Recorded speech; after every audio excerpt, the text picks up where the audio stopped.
Guys, എൻ്റെ വീട്ടിൻ്റെ താഴെയുള്ള തോടും വയലിലും കൂടി നമുക്ക് നടക്കാം. വാ, കമോൺ.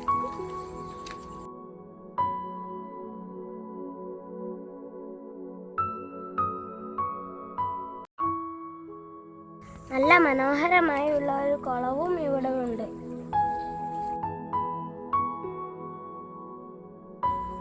എന്ത് മനോഹരമാണിത് കാണാൻ.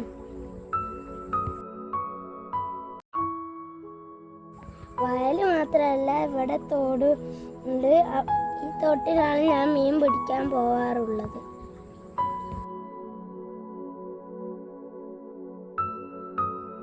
ഈ വാഴത്തോട്ടത്തിൽ നിറയെ തത്തകൾ വന്നിരിക്കാറുണ്ട്. ഇന്നത്തെ വീഡിയോ നിങ്ങൾക്ക് എല്ലാവർക്കും ഇഷ്ടപ്പെട്ടു. ഇനി നമുക്ക് അടുത്ത വീഡിയോ കാണാം.